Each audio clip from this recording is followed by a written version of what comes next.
to resign from that, but she did have some Sort of.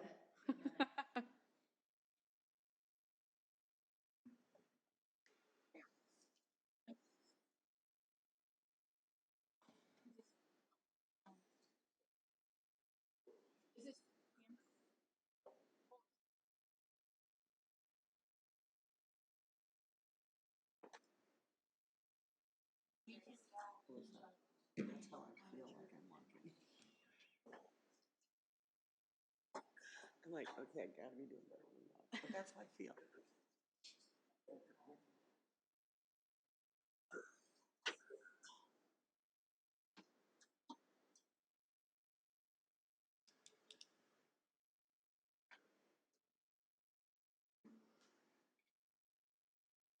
starting in a couple minutes, but when we present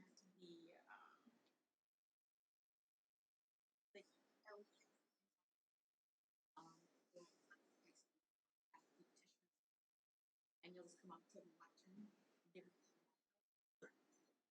and the chair will give you some. If you don't want to see.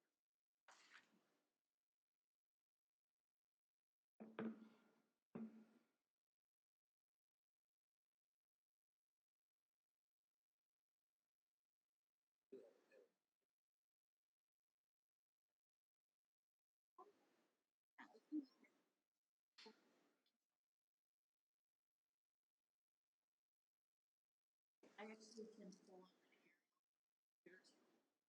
So you might get this part.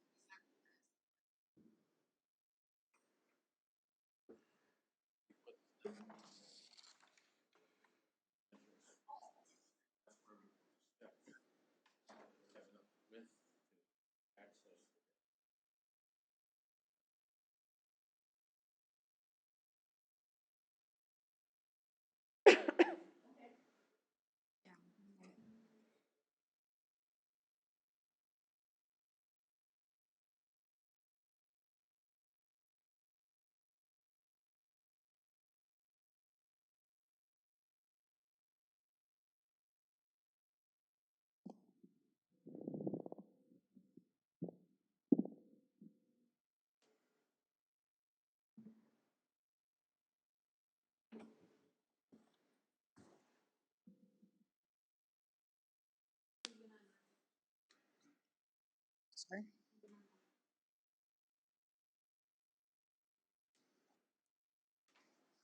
Byron's not here, so I can't ask him, but I don't know that we have to necessarily amend the agenda to do the, yeah, I was thinking about that, but we were just talking about amending, adding the appointment of the chair and vice chair to the agenda. We could. Yeah. Do we need to, Make a motion to amend the agenda, or, yeah, make an we addition. don't normally approve our agenda. What's that? We don't normally approve our agenda. We don't just do the normally. last minute. Oh, yeah. Do we actually need to?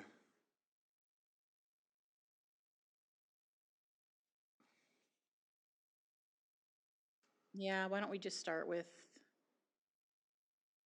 reviewing the agenda, and any additions or.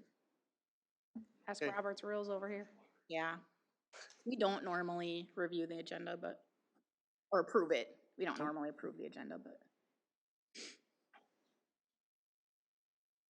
Are we ready? Yeah. All right. We will call to order the Planning Commission meeting for City of Austin for May 10th, 2022. We have 3 items on the agenda tonight. All 3 are open public hearings.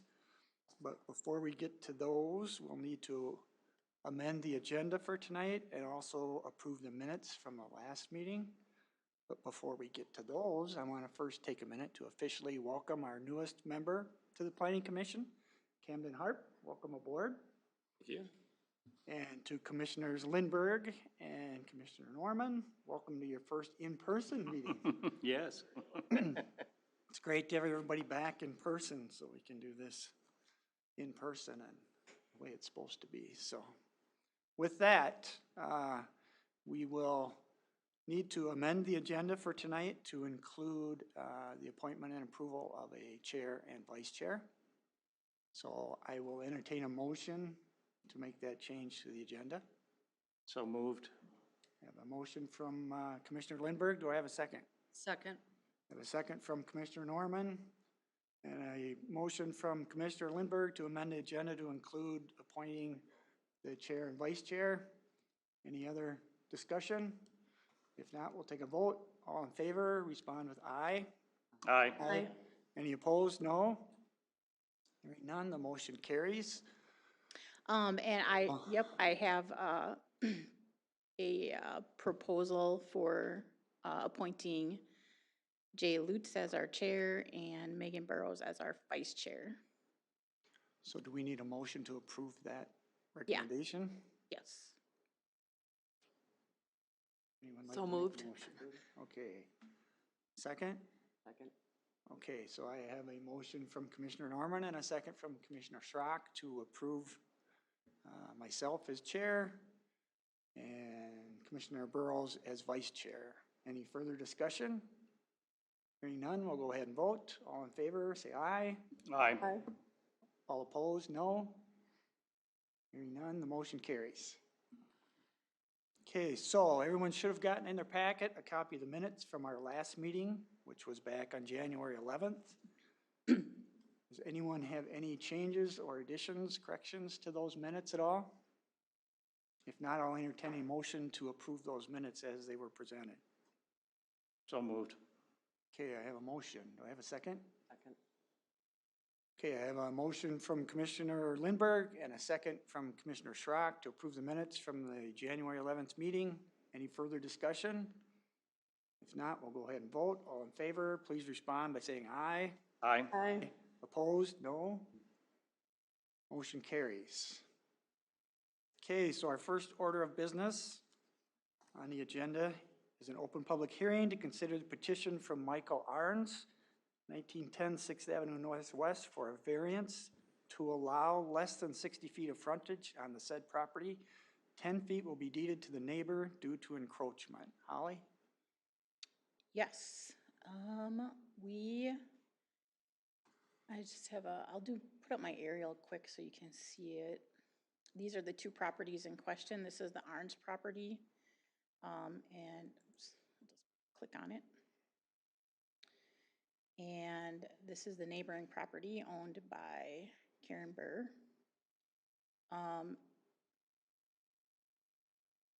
Mr. Arns lives at 906 17th Street Southwest. The property in question, as noted, is 1910 6th Avenue Northwest. It's zone R1 single family residence. All the surrounding area is residential.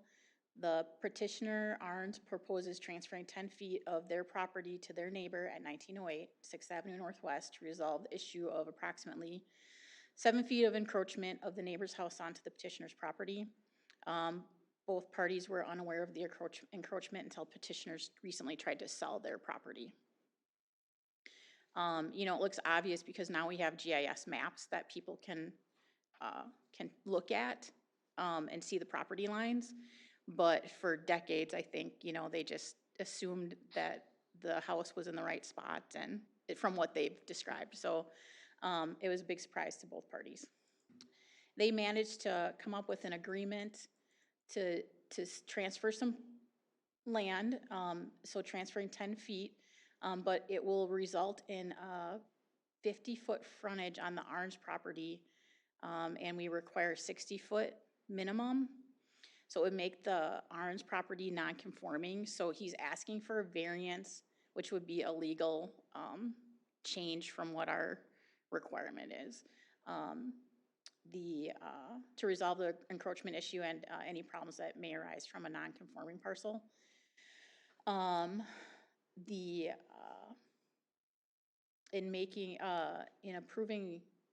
Considering approval or recommendation of approval for this variance, you should consider the following. The statutory requirements granting a variance, which are that the variance is in harmony with the general purposes and intent of the zoning code, that the variance is consistent with the comprehensive plan, that the applicant has established that there are practical difficulties in complying with the provision and that the property owner proposes to use the property in a reasonable manner not permitted by the provision. The plight of the landowner is due to circumstances unique to the property, not created by the landowner.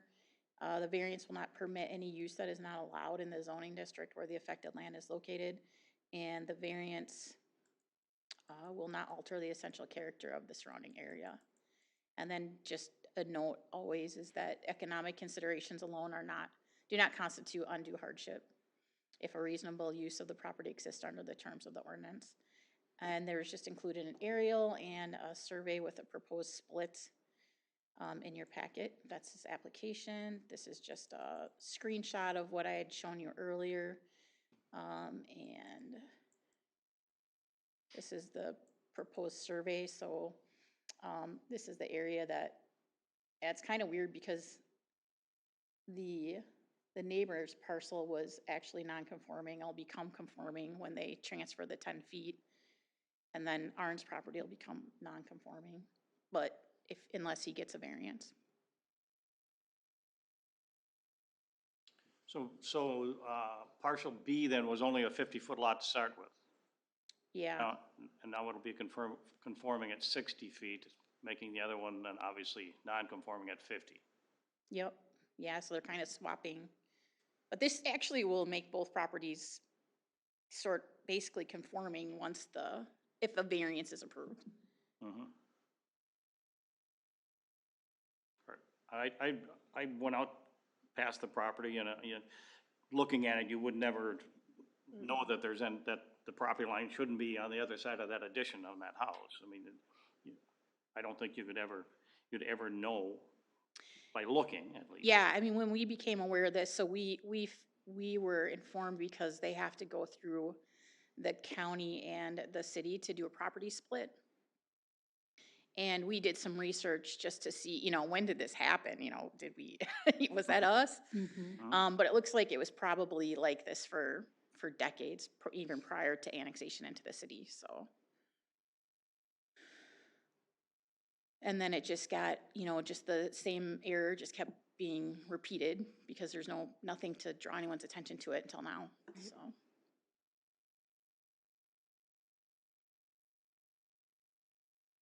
We did do notices to the surrounding neighbors. This is the list.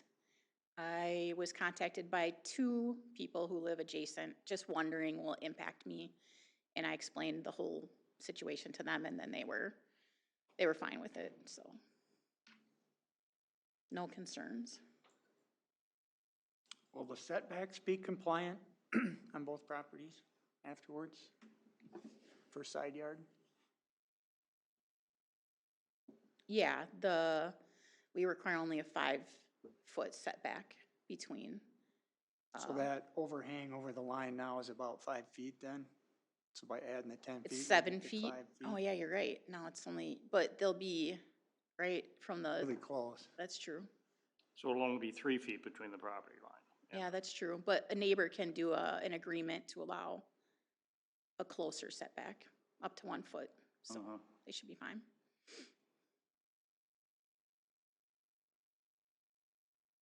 That doesn't matter in Here, our I'll go back. decision, does it? No. Like I said, they can execute a neighbor agreement to make that official.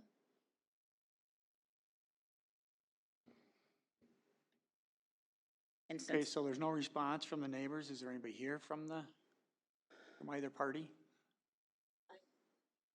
oh, are you Karen Burr? Okay. Well, thank you for coming. Did you want to address the commission or you don't have to? Okay. Any of the commissioners have any other questions? No. And this is this a recommendation? Yes, all of the matters on the agenda tonight are a recommendation to council to approve or deny. Or approve with conditions or something like that. Right, so I'm looking for a motion to either recommend to a council to approve, to deny, or to approve with conditions. I'll make a motion to approve as presented here. Okay, I have a motion. Do I have a second? I'll second. Okay, so I have a motion from Commissioner Norman and a second from Commissioner Swenson to recommend to council to approve the request as submitted. Any further discussion? If not, we'll take the vote. All in favor, please respond with aye. Aye. Aye. Opposed, no. The motion carries unanimously. Thank you for coming out. Next on the agenda is another open public hearing to consider a petition from Ralph Donkers at 1101 First Avenue Southwest for a variance allowing an 8-foot deck to be erected on the east side of his home along 10th Street Southwest on the corner lot. Holly? Yes, and Mr. Donkers is here in the audience as well.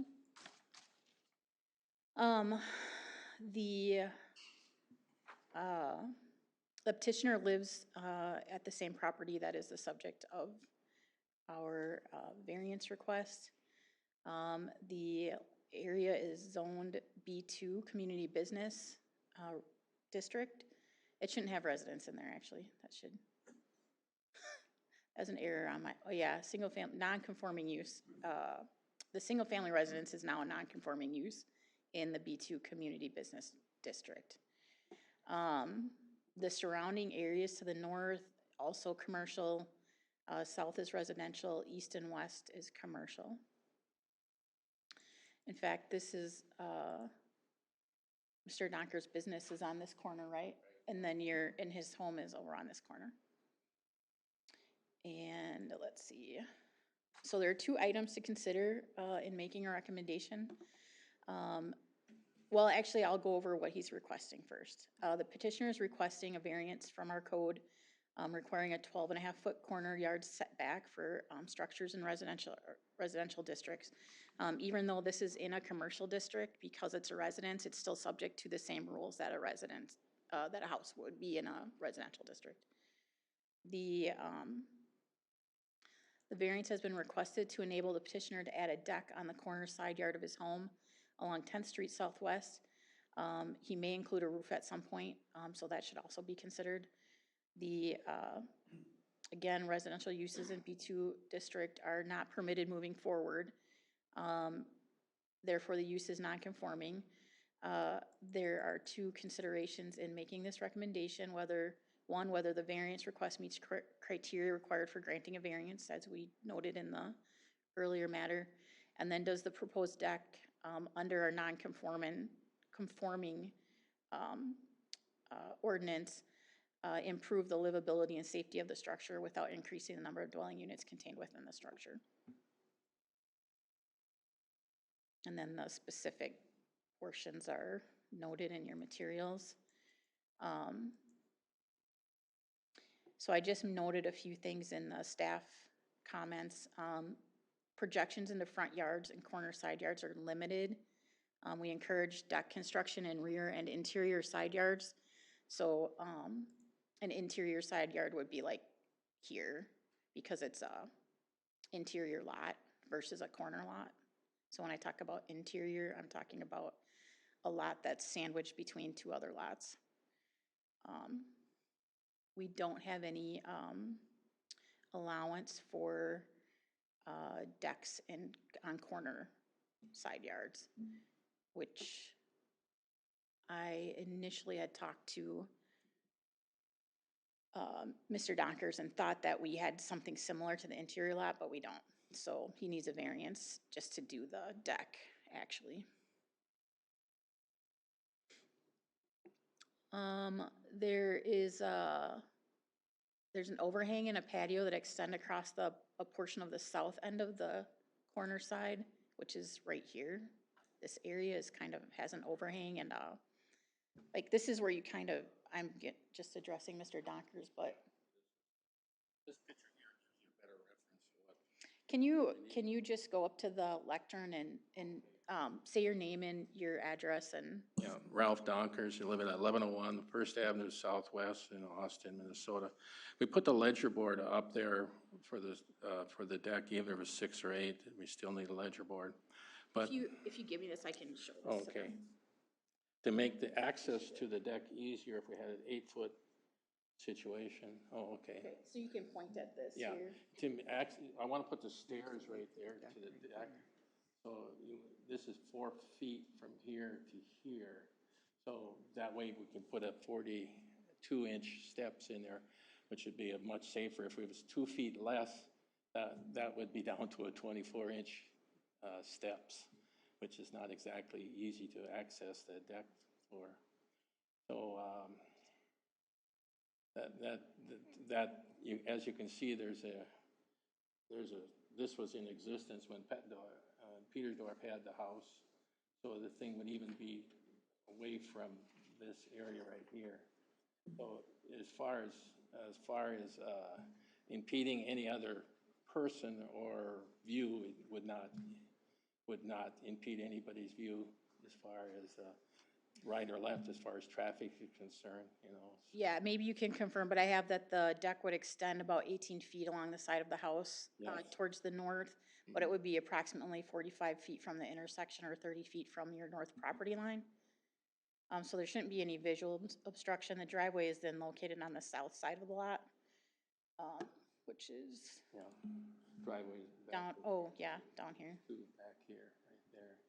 The double car garage, actually a triple car garage with, And you have access from the alley as well, or not?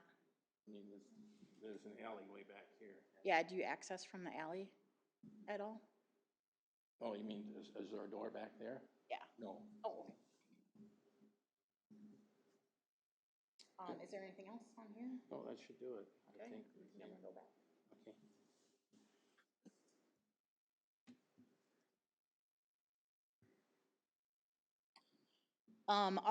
The only part, I mean, my next part would just be the criteria, but, do you have any questions for Mr. Dockers or myself?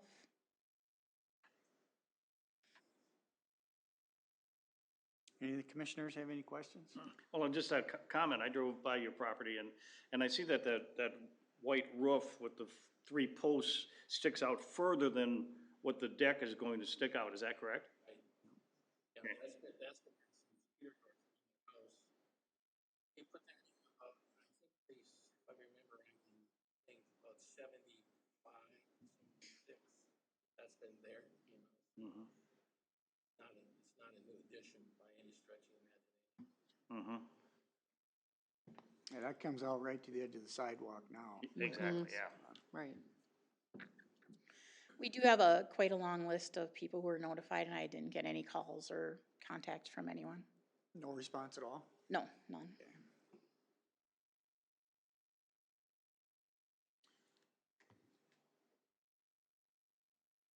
That's a big one for me always on these is, what did the neighboring property owners say? Sure. Was there any feedback at all? Yeah. Didn't get any. As far as the criteria, does the variance alter the essential character of the surrounding area? Well, the essential character of the surrounding area, there isn't really a character there, so, Right, it's a corner lot. yeah. And, you know, all of First Avenue Southwest and Oakland Avenue Southwest is a mixture, this same chaotic mixture of residential and business, so it's, yep. It's all business, so if nobody has any further questions or comments? Do you all understand the non-conforming use part to some degree? Or do you need any more information about that? Okay. In terms of the zoning, the residential versus commercial? Yeah, or- just, the idea that we just don't want to make the non-conforming use more Essentially, non-conforming. we're supposed Yeah, to try and get right, away from right, non-conforming, right. which is right, but. But in this instance, in our code, it does provide some exceptions. In this instance that, that it can be done without, can increase safety and livability without increasing the number of units to not make it a bigger residential. Mhm. The new code does, though, although allows, 6 units or more in a commercial area. So I guess if you went up to, just as an aside, you know, just so, additional information, not really relevant to this case. Right. So if there's no further questions, I'll entertain a motion as before, a recommendation to council either to approve, deny, or approve with further conditions. I would make a motion to approve the recommendation. Okay, I have a motion. Second. Okay, I have a second. I have a motion from Commissioner Lindberg and a second from Commissioner Norman to recommend to council to approve the request as presented. Any further discussion? Hearing none, we'll go ahead and vote. All in favor, please respond with aye. Aye. Opposed, no. Hearing none, the motion carries. Thanks for coming out, explaining it to us. Thanks, Ralph. Thank you. And if anybody, none of you, you don't have to stay, but just for your information, this is a recommendation to city council, so the final decision will be made, next Monday at city council. You know, it's up to you. I mean, once planning commission has made a recommendation, council usually, but not always. You know, I mean, so if someone came and objected, yeah, I mean, you might wanna, yeah.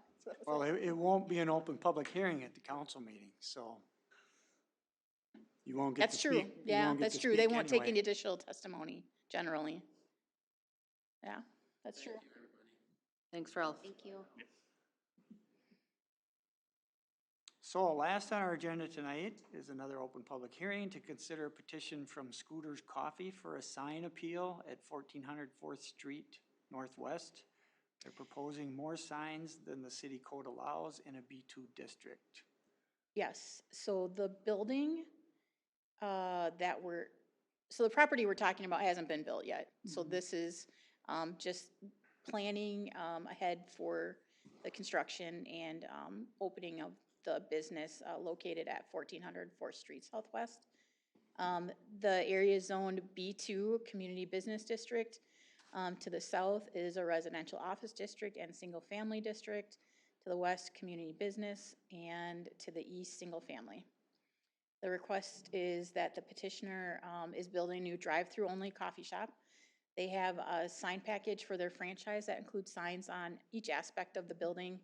However, our sign code limits the number of signs in our B2 district to 1 wall and 1 freestanding or 2 wall, and requires that they be oriented to a public right-of-way versus a neighboring parcel. The petitioner agreed to eliminate 1 of the 3 non-compliant signs, so number 2 facing east, which is in the sign package. Have you all been able to see where the signs were located? Okay. And then leaving signs 3 and 4, which are the Scooters, I think it says Scooters drive-through, which face Hardee's to the north and the residential district to the south. The proposed signs are approximately 65 square feet each, and are internally lit. Signs 1, 5, 6, and 7 are compliant with our code. I have the reference from our ordinance regarding the sign code and how many signs are allowed. We in the past we've had kind of a more flexible approach, but in updating our zoning code, we became aware of some additional criteria that we hadn't before. So that is included under 2.55, which is referencing the sign code Board of Appeals. The Board of Appeals may grant a variance only if the petitioner proves that 1, there are exceptional or extraordinary circumstances applicable to the property or to the intended use that do not apply generally to other property in the same vicinity and zoning district. Initially, Mr. Steffes pointed one out to me, which is Subway across the street, that's not compliant. And I thought it was compliant. I was 100% sure it was. And then he sent me a picture and I was like, yeah, it's not compliant. So there are several drive-through businesses in this area and around the community. There are small number of them that have been granted a variance or appeal in some cases, or the ordinance may have been applied inconsistently. I don't know for sure with regard to all of these properties. Subway was built in 2008 and is not compliant, and I can't find anything showing that they had been granted an appeal. Holly, can I just stop you for a Yeah, second? yes. I know we all been by the subway. What's non-compliant about it? The sign that faces the drive-through, faces Cheers, The it's liquor not to facing, the it's not facing a public right-of-way. It's facing south. Yeah, Yes. Okay. yeah, so it's facing a neighboring property instead of 4th Street or the street to the north. The Hardee's was built in 2015, and they are compliant. I know that they didn't put up all the signs that they wanted to, but they were a little more crunched for time maybe and didn't want to go through the appeal process. Second, the variance is necessary for the preservation and enjoyment of substantial property rights possessed by other properties in the same vicinity and zone, but which is denied to the property in question. The petitioner wishes to maintain their franchise design, and there, as noted, there's some inconsistency prior to 2015 as noted. And let's see, the strict application of the ordinance would constitute an undue hardship. Well, I just put in here, they're still identifiable as Scooters Coffee without signs 3 and 4. Sign 5 is 12 feet tall, will face north and south traffic. The granting, number 4, the granting of the variance would not be materially detrimental to the public welfare or injurious to the property or improvements in the vicinity or zone which the property is located. In this instance, you know, it's not all commercial, so the property to the south is zoned RO, which is residential office. It's positioned as possible office and housing, and there is some nuisance and aesthetic concern from a city perspective. And we did not have to send out notices for this, is not required. So we have no feedback from the surrounding properties.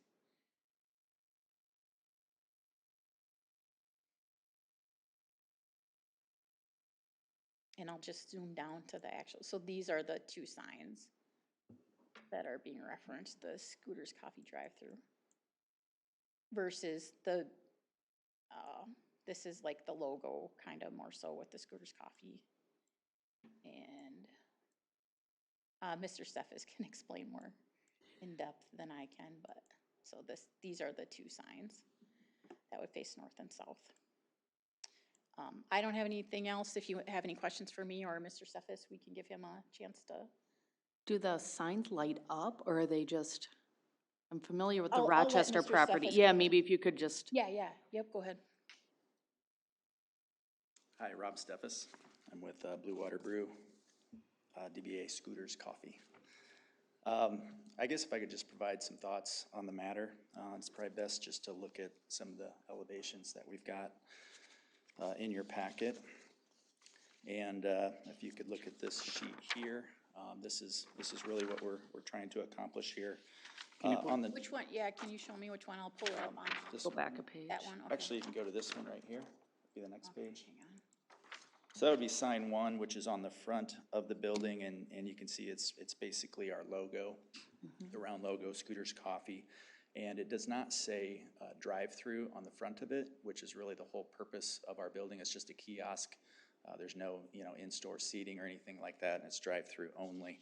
And so just really the nature of the building, it's only 600 square feet. It's very narrow on the front. It's only 17 feet wide, and so the sides are really the biggest opportunity for the signage.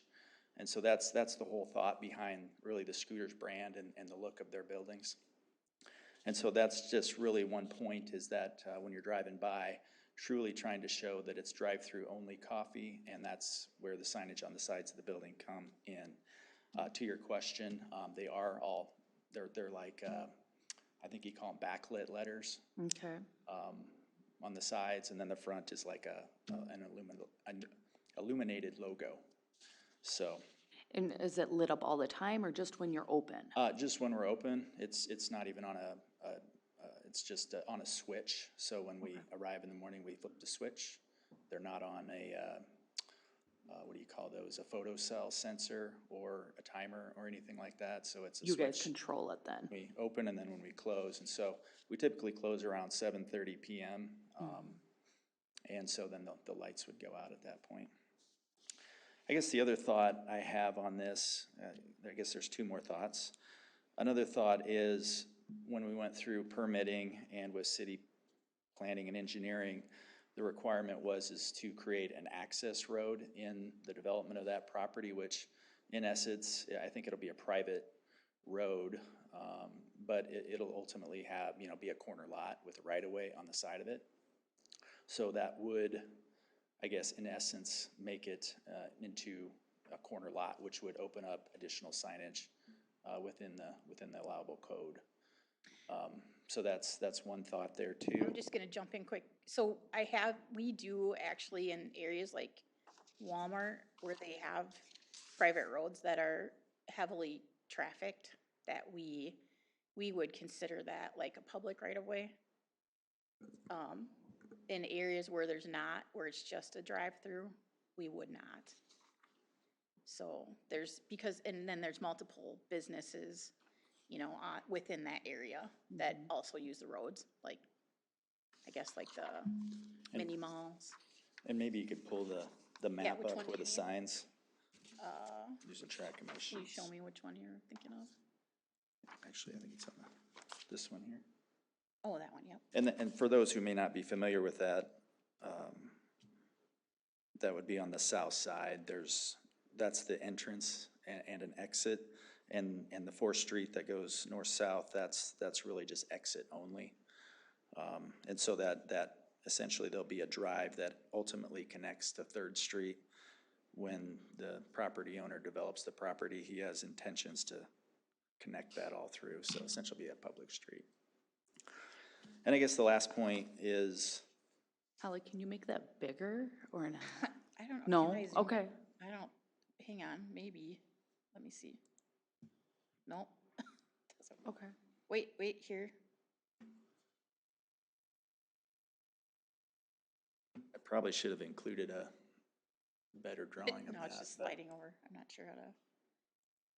So I think it's That's kinda 13th bigger. Street is where Subway is, and the Quick Trip, that intersection, it's essentially turns into from like a T intersection of a 3-way to a 4-way. And that's how the city really wanted to keep that so that the turns are all happening at the same moment. Maybe, Mr. Byron, were you gonna speak to that? And the cars can travel that way. Yeah, there's concerns about having additional, if you all remember, maybe additional Do you have, entrances and exits onto 4th Street. in the packet, there's the survey? Yeah. Bring that up. There you go.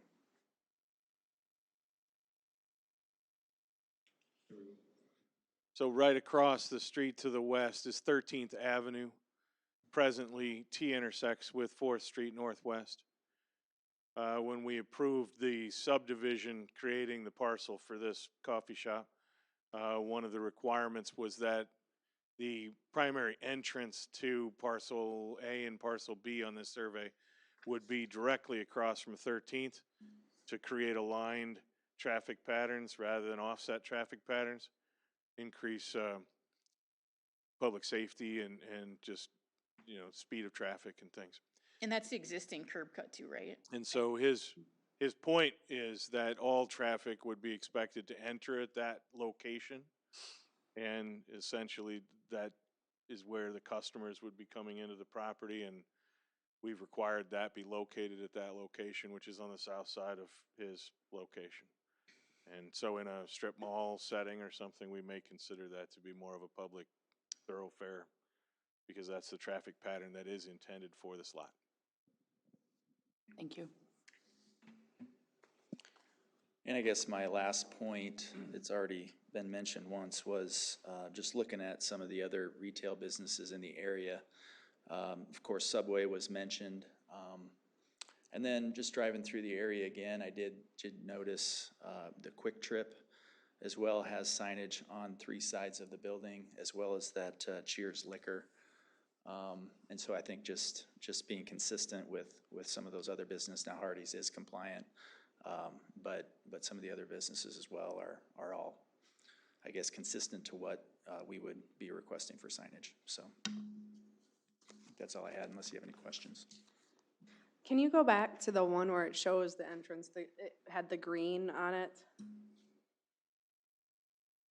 Okay, so if I'm reading this right, if you're looking up in the left-hand corner, it says number 5, that's where your main sign is going, the tall sign, and that says it's a drive-through, is that correct? That's correct. Okay, and then you have the sign on the front, that's number 1. Number 1, correct? And then you have 3 and 4, which are the 2 that I think are the concerns here on the side of the buildings. Right.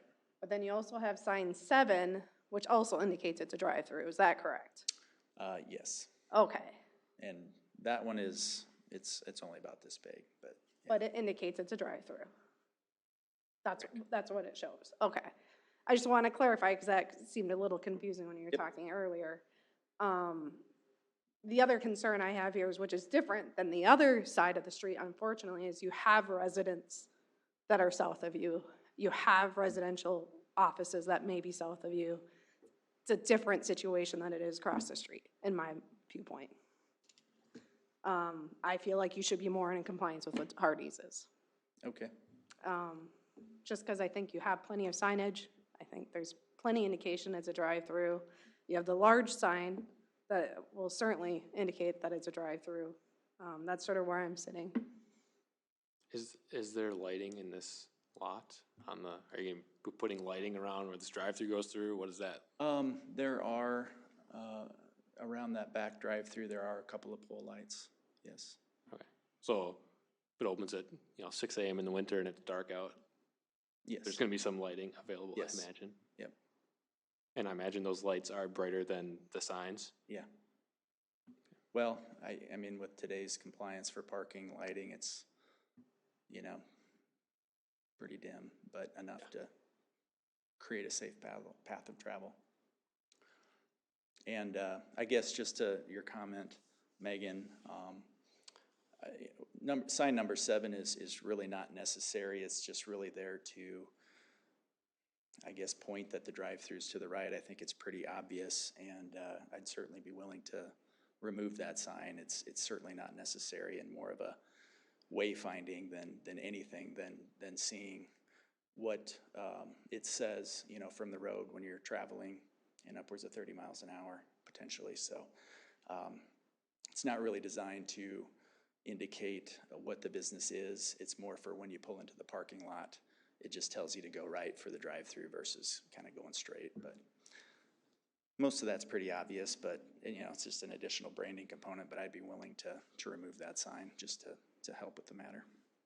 We do have limits on wattage for lights too, like the parking lights and things like that. You said your hours were only till like 7:30, possibly at night? 7 or 7:30 is our max. I mean, we don't have any stores open till 8, so. Okay, thank you. Anybody else? I will remind the commission that this is the development that when it came before us, we recommended to council to deny the rezoning of this property to put this development in the first place, and the council overturned us and put it in anyway. I think we did that. I know I did in large part because we had a pretty good sized contingent of local residents in that neighborhood and the neighboring properties that were concerned about this, both for traffic and for light and noise and everything else. With that in mind, I agree with Commissioner Burrows that certainly in the case of sign number 4, which is the southern facing sign, that's an issue because that's currently going to be exposed to that gray house, that residence there to the south of this property. That does make it different than the subway situation. That's just shining on the back side of the liquor store. Also, I'm not sure those subway signs are even lit, but regardless. We also don't know yet what's going to end up in that southern partial of this property. It's rezoned not B2, but RO, which is a combination of residential and office. So they've been talking about both office space and residence, townhomes, condos, something like that. So we don't know, there might be more residential property there that has to deal with that sign as well, if we let them put it up. So I think that's a concern as well. It may end up being blocked for those residents if it's an office building there, but we don't know that yet. We don't know what's going to be there. So for all those reasons, I certainly agree with Commissioner Burrows that at a minimum, sign 4, to me, has to come off the list. I don't have quite as much concern about 3 on the north that's facing the fence at Hardee's, so I don't see that as too big of an issue, but for sure, I know for me, I couldn't approve anything that includes sign number 4. Didn't you reference, sign 7, the drive-through sign, or did I misunderstand? There's the drive-through signage that gives, it's a pointing to the drive-through and it says drive-through. It's smaller. I mean, it is definitely sort of, I think, a waypoint is what he stated. It's that one right there. Yeah, I just pulled it Number up. 7, that's what I thought, okay. So to help me understand, or help everyone understand, what's in question here is the number of signs, correct? Yes. So the question would be is if we. Well, and whether they're facing a public right of way or not. Placement, yeah. Which way They're they required to face. face a public right of way, and there's a limit to the number of signs. Okay, so tell me about 3 and 4. Do they face the public right of way? Just the front of the building? The sides do not face? What? That's correct. They don't face? No. Okay. Part of the discussion earlier was the new driveway coming in from the south there, Yeah. whether or not that constitutes a right-of-way that would then qualify sign number 4 Okay, I as get it. facing a I right-of-way. see. All right.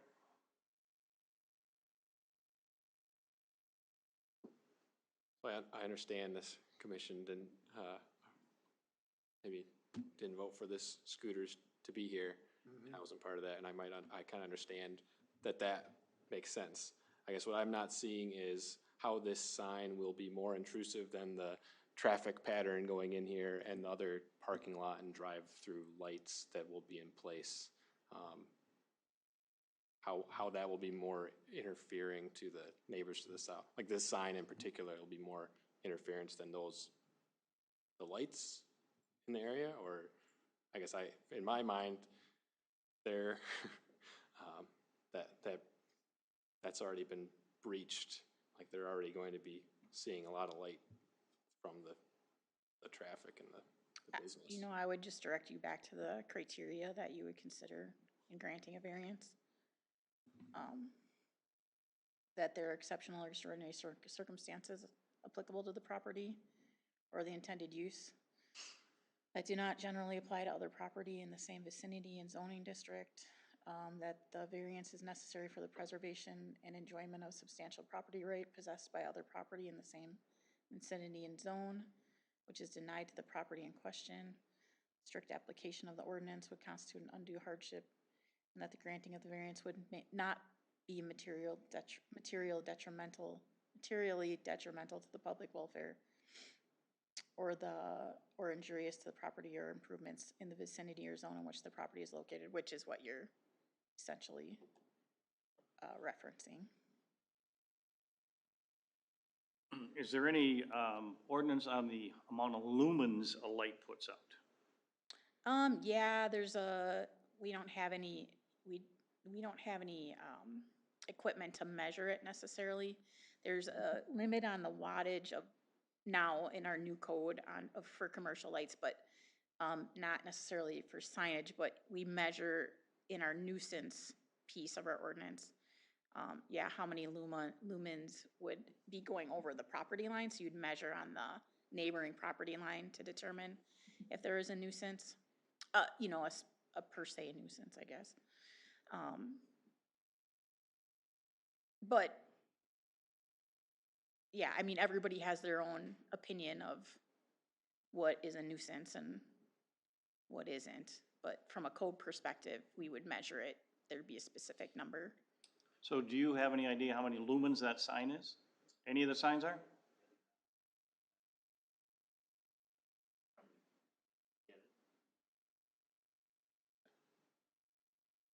I don't know that the light would necessarily shine on the neighboring properties generally, like you say. I mean, most lighting in this day and age is designed to be less intrusive, unless it's like, unless you're at a place that you need security and you're deliberately trying to light up the whole area.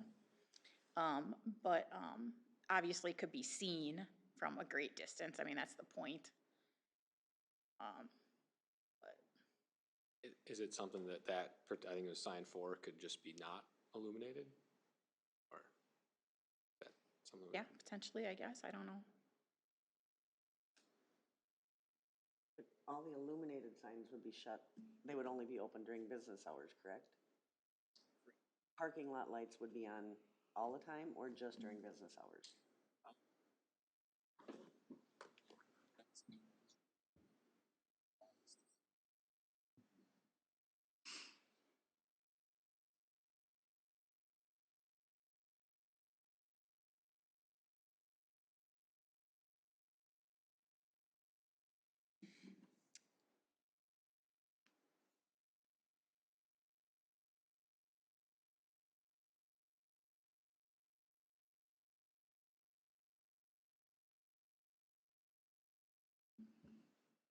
Anything further from the commissioners?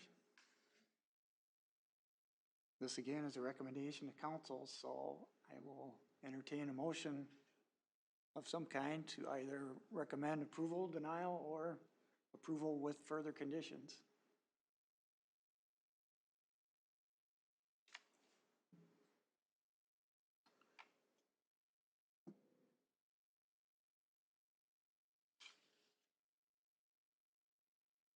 I guess I would make a recommendation, I guess I'll just go with, to maybe not have the number 4 sign because we don't know what's going to be there at this time.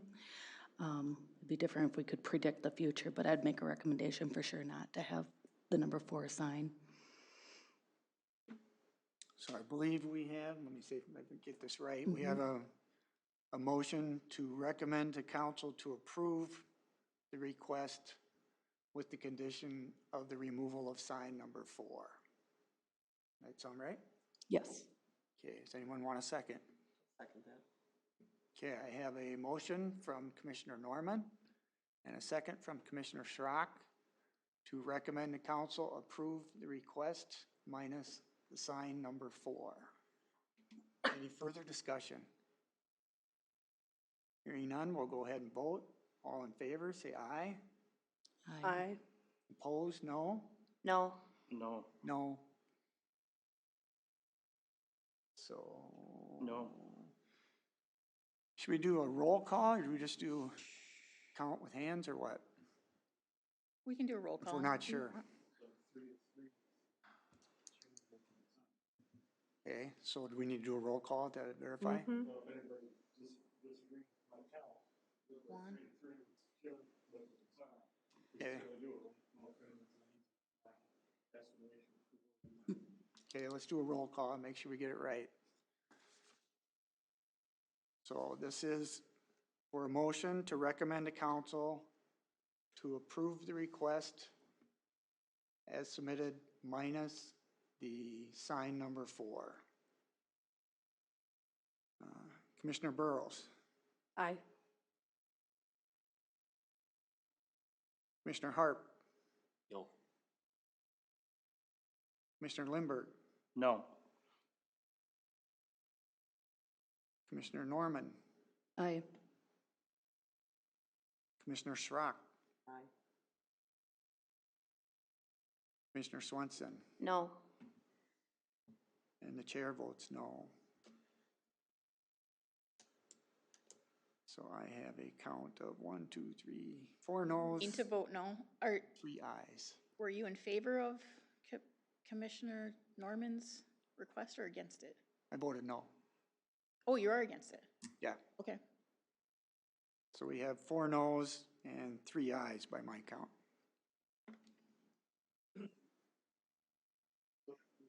So we have to find another motion. Right. Mhm. Is it worth entertaining having sign 4 be not lit up? Is that, maybe that, you guys tell me what you think. Is that something? I voted no, because I don't think there's gonna be, I mean, most of the traffic in that area is north-south. So I would think, based on that, the visibility of that would be signs 3 and 4. and not number 1 in the front of the building from the traffic from 10th Avenue Northwest. And just seeing other scooters, coffees in different towns, I'm not sure how much that light is gonna be intrusive to either those residents or that office on the south side of Scooters Coffee, and that's why I chose to vote no and to leave that sign in place.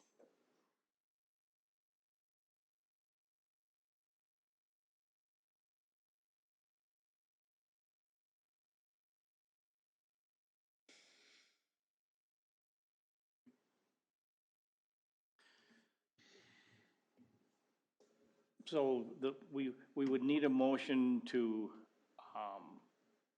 approve as presented, is that the correct Yeah, you can do that. terminology? So I will make a motion to approve as presented. I'll second. So that's a motion to keep everything in as recommended. Okay, so I have a motion to recommend to council to approve the request in its entirety as requested from Commissioner Lindberg and a second from Commissioner Swenson. Any further discussion? Hearing none, we'll go ahead and vote. All in favor, say aye. Aye. Aye. All opposed, no. No. No. So we'll do the roll again. Commissioner Burrows, No. Commissioner Harp, Aye. Commissioner Lindberg, Aye. Commissioner Norman, No. Commissioner Schrock, Aye. Commissioner Swenson, Aye. and the chair votes no. So now we have 1, 2, 3, 4 ayes and 3 noes. So we just need a simple majority, right? Yep. So the motion carries. Anything else for us, Holly? Nope, that's it. Thank you for coming out and explaining it further. Appreciate it. Thank you. Welcome. Any of the commissioners have anything further? Is there going to be any training coming up?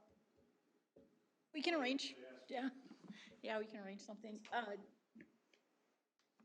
noted, the final decision will be at council on Monday. Okay. Okay, thank you. Yep, thank you. We have a new commissioner and we also have a lot of new code that maybe we should take the time It's gonna to take us talk a about. while. Yeah, So, yeah. Yeah, we can set something up, in the next couple of months maybe, or I don't know what your schedule's like. Okay. Probably be tough does through it, the who summer, has, but- does everyone have an interest in attending if we did it after a meeting or not, like June or July? I'm open to anyway. It doesn't matter to me. I think we'll have a meeting in June. I'm not 100% sure, but I'm pretty sure we will. Okay. Okay. I would encourage you, if you're interested in reading the new code, just familiarize yourself a little bit with the lay of the land. Each time you are presented an issue, Holly will present the provisions from the code that apply. And certainly, we're always here at the meetings to answer questions about the specific wording or the specific standard that you should apply. So we can do that sort of on a issue-by-issue basis as we go through. But the training is a good primer on what types of issues you will see come before you, what types of debates or questions you should ask or be interested in, what kind of work you might do outside of the meeting to drive by the property or take a look at things yourself, those kinds of things. That's what the training focuses on. We're all learning the new code a little bit because the ink's barely dry on it, and some of the things we're learning is after we start implementing it, we realize that there are gaps. You know, the old code took us probably 30 years of amendments to get to where it was before we threw it all out and started over. So we're finding some things. So you may see some changes to that code coming forward too, just where we identify as people come in with questions and we look at the code and we go, huh, the old one used to cover this and the new one doesn't cover this. So you'll be seeing changes in that regard too as we go forward. But again, when those issues come here, will give you the background and the advice on what the code says. Yeah, we were really trying to make it more user-friendly, you know, so there's some things that are now in charts, that are more easy to find, and then referenced, you know, in the material that you need to go look at something else instead of just, you know, finding it if you're lucky. Yeah, the setback tables are a huge improvement. Yeah, oh yeah, that's, yeah. I get so many calls about that. Now people can just look it up easily, so. There more houses with, like that first one with the property. Is there more of those than you think? Because that happened to us in our first house when we went to sell our house. We found out that Oh. our garage was actually on our neighbor's land, that Jim, Bob, and Joe, they agreed years ago. I haven't Put the seen, property line and it moved. I haven't, you know, I do tend to browse that GIS map a lot. A lot. Does it happen And more I often? don't see a lot of that encroachment. But it's funny that I never noticed that one because I've definitely looked in that area at things before and I just never noticed it, so. And we went through FHA loan and all that. They did all the, you know, first time buyers, and so we're like, what do you mean we lived there 10 years and now you're telling us we can't sell it? You sold it to us. Oh, those kinds of things are just, It was scary. yeah, so, You're yeah, scared. shocking and frustrating and, yeah. Especially when you're trying to lock in your interest rate. Right. That- I just wondered, maybe it happens more than you think it does, you know? I don't know. It does happen, and it happens more often in areas that were under township control before they were annexed in. And that's no slight on the township, it's just the difference between a city with a building department and lots of permitting and inspections and, you know, paid staff who go out and look at construction sites and things versus the township that usually is just a couple of people, maybe not even full-time. Yeah. So, And a lot more meets and bounds descriptions versus a versus a subdivision with lots of blocks, you know, where it was And our platted house, and. the one in question was built in 1908, so I was like, oh, boy, same story. What we tend to see that's not city staff's error is people with fences that they put in the wrong places, people with their landscaping who just thought that their yard went to there or whatever, and they just start putting in rock and block, and then you look at it from the GIS map and go, good Lord, look at that entire area they landscaped is not in their yard. That happens a lot. Clear on where ours is between the neighbor either. There's We not go even a back and permit forth to on plant that. a shrub, you know, so if you go out in your yard and start planting things, you make sure you know where your boundary is. People think they know and they really don't. And that GIS map has really been publicly available only for the last handful of years, and it's a fantastic tool. People overestimate its accuracy. It is not perfect. It does not substitute for a survey. If you look at it and you think that there's a slight discrepancy on something, it could very well be that the angle of the photograph or the shadow that's cast by the building or something makes it look different than it does on the ground. But it's really pretty close. And it does give you a visualization of what you're working with and an idea where those lines are. But that's where we see it more often is in landscaping and things like that, because there aren't permits or approvals that happen for those things. All right, if we have nothing further, I do need to entertain a motion to adjourn. So moved. Have a motion and a second. Second. A motion from Commissioner Burrows and a second from Commissioner Swenson to adjourn. Any further discussion? Hearing none, we'll vote. All in favor? Aye. Aye. Opposed? We are adjourned. Thank you, everyone. Have a good night. Thanks for taking that. Ah, Oh, they I don't. didn't figure I've been here long enough to. Yes. Oh. I fake it till I make it.